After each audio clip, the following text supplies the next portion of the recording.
আমার মন্ত্রণালয়ে হজ ওমরা নিয়ে আমার কোনো কর্মকর্তা যদি 1 টাকা ঘুষ খায় আমরা তাকে ফাঁসিতে ঝুলাবো। হজ এজেন্সি অফ বাংলাদেশ বিগত বছরে আমাদের সহযোগিতা দিয়েছেন, পরামর্শ দিয়েছেন। আমরা একটা সুন্দর হজ উপহার দিতে পেরেছি। 2026 সালের আমরা কার্যক্রম শুরু করেছি।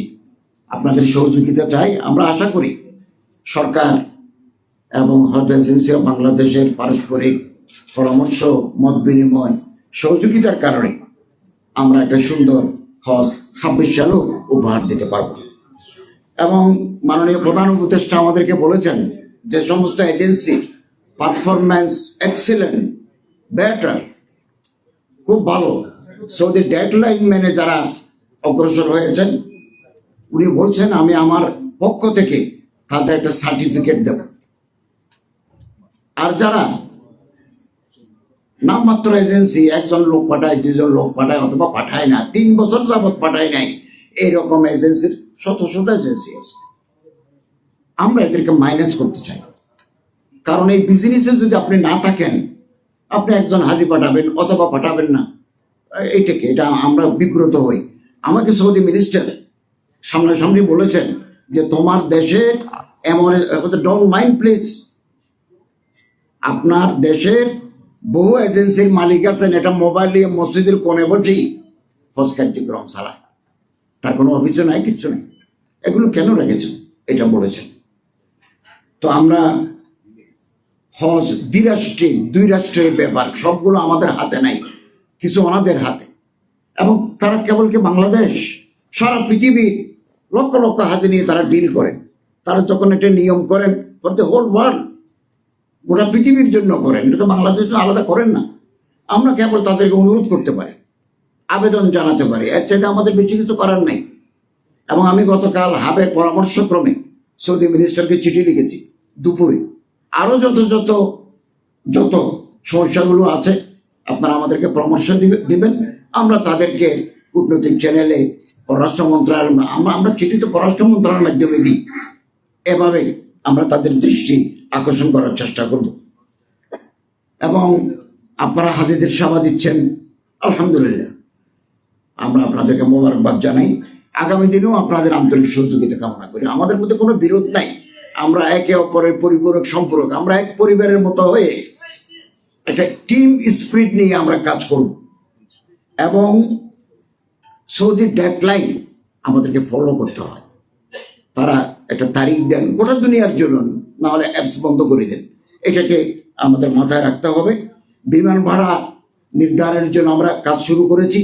বিমানের সাথে যখনই কথা বলবো আমার হাবের প্রতিনিধি রাখবো, আপনাদের প্রতিনিধি রাখবো এবং ওপেন ডিসকাশন করব। আমার মন্ত্রণালয়ে হজ ওমরা নিয়ে আমার কোনো কর্মকর্তা যদি 1 টাকা ঘুষ খায় আমরা তাকে ফাঁসিতে ঝুলাবো। আপনারা আমাদেরকে বলবেন, আমার কোনো স্টাফ যদি একেবারে হজ ক্যাম্প থেকে শুরু করে মিনিস্ট্রি পর্যন্ত কেউ যদি কোনো দুর্নীতির সাথে যুক্ত কোনো এজেন্সির কাছ থেকে টাকা নেয়, দে উইল বি পানিশড। আপনারা আমাদেরকে সহযোগিতা করবেন। 2, এবারের গেল হজে জর্দা নিয়ে গেছেন এজেন্সি, ঢাকা বিমানবন্দরের ওই স্ক্যানারকে ফাঁকি দিয়ে অথবা in convince with the corrupt officials তারা জর্দা, তামাক সৌদি আরবে নিয়ে গেছেন। এটা জর্দা বিমানবন্দরে ধরা পড়ছে।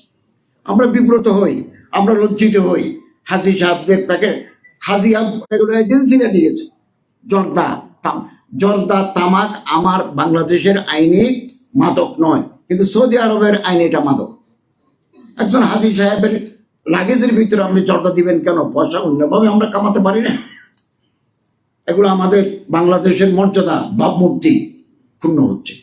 সবচেয়ে বড় কথা, 10 তারিখ জেদ্দা বিমানবন্দরে 45 জন ওমরা হাজি নিয়ে একটা এজেন্সির মালিক গেছেন। তিনি 2 কেজি 800 গ্রাম সোনা নিয়ে বাংলাদেশে ঢুকছিলেন। 45 পিলগ্রিমস নিয়ে ধরা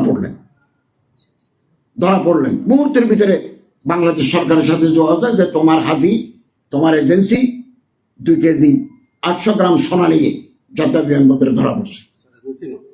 এটা গ্রুপ লিডার ধরা পড়ছে। তারপরে আমাদের লোক গেল, আমরা ট্রান্সলেটর পাঠালাম, মাহমুদ ভাইকে পাঠালাম। তারপর তার ফিঙ্গার যখন নেওয়া গেল, তিনি আগে জর্দা নিয়ে গেছেন, তিনি এর আগে এই ঘুমের ওষুধ সিডাকসেন, রিবুট্রিল যেগুলো বেশি খেলে মাদকের কাজ করে নিয়ে গেছেন। 3000 বিডি নিয়ে গেছেন, বিড়ি সিগারেট নিয়ে গেছেন। ভাই, আমি আপনাদের সহযোগিতা কামনা করি, এগুলো আপনারা সহযোগিতা করবেন। এবং গেলবার এমন হাজি গেছে যে হাজির পা নাই, তো কেন তাকে আপনি অ্যালাউ করলেন? জামাইরও পা নাই, বউরেও পা নাই, তো আমরা কিভাবে করবে? আরেকজনের পায়ের নিচে সিরোসিস, এই যে মারাত্মক তার চর্মরোগ, উঠতে পারে না, দাঁড়াতে পারে না, এজেন্সি এই লোকেরা ওরা ফেলে চলে গেছে।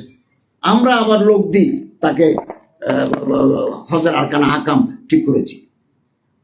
একজন নিয়ে গেছে আব্দুল আজিজ, 82 বছর বয়স, মেন্টালি আপসেট, মানসিক রোগী। এই মানুষটা হারিয়ে গেছে, হজের আগে হারিয়ে গেছে, আমরা তাকে পাই নাই। কেন তাকে পাঠাচ্ছেন আপনারা? পয়সার জন্য? এই মানুষটাকে তো পাই নাই। আমরা তার কবরস্থান খোঁজ করেছি, হসপিটাল খোঁজ করেছি, ল এনফোর্সিং এজেন্সিকে সৌদি আরবে আমরা জানিয়েছি, খোঁজ দিতে পারে। এটা আমার জন্য দুঃখ। বাংলাদেশের এক হাজে হজ করতে গেল, আমরা তাকে ট্রেস আউট করতে পারলাম না, কোথায় হারিয়ে গেল। এর আগে 1 বছর একটা লাশ পাওয়া গেল পাহাড়ের উপরে, লাশ তো নাই, এসকেলেটর। এই সমস্ত লোকগুলো আমরা এবার খুব কঠোর হচ্ছি, সিভিল সার্জনের মাধ্যমে, হাবের সাথে পরামর্শক্রমে। ফিজিক্যাল ফিটনেস না থাকলে আমরা তাদেরকে নেব না। যাদের হার্টের 90% ব্লক, কার্ডিয়াক অ্যারেস্ট হতে পারে, এটা নি মুভমেন্ট। আমরা কয়জনকে করেছি? 15 জনকে অ্যাম্বুলেন্সে করে উকুফে আরাফা করে নিছে, তার অপারেশন হয়েছে মদিনায়। এগুলো আপনারা নেবেন না। যারা ফিজিক্যাল ফিট আছে তাদেরকে নেবেন, না হলে আমাদের বিব্রত হতে হয়। ওই মানুষটা হজ করতে পারবেন না, তার নাকের ভিতরে অক্সিজেন লাগায়, এদিকে স্যালাইন ওয়াটার পুশ করি, আরাফাতে আমাদের ঘুরাতে হয়। আর মধ্যসূত্রভোগীরা, আমি খুব উদ্বিগ্ন। হাবের মজুমদার সাহেব আছেন, সরওয়ার সাহেব আছেন, আমরা আলোচনা করব মধ্যসূত্রভোগীদের এই অত্যাচার থেকে যাতে হজ ব্যবস্থাপনাকে মুক্ত রাখা যায়। আপনাদের সহযোগিতা কামনা করি। আমাদের সাথে আপনাদের চুক্তি আছে, সেটা হচ্ছে কোনো হাজি যখন আপনারা নেবেন, হাজির সাথে এজেন্সির চুক্তি করতে হবে। কোন মানের ঘরে রাখবেন, কোন মানের খাবার দিবেন, ট্রান্সপোর্টেশন কোথা থেকে কোথা, এগুলো চুক্তি করতে হয়। মধ্যসূত্রভোগীরা মাঝখানে থাকার কারণে তারা আবার মাঝখানে কিছু টাকা নিয়ে নেয়, ফলে এই চুক্তিটা করা সম্ভব হচ্ছে না। সব লোক চলে আসছে, সমস্ত হাজিরা। 15 জন হাজি অসুস্থ, হসপিটালে রয়েছে।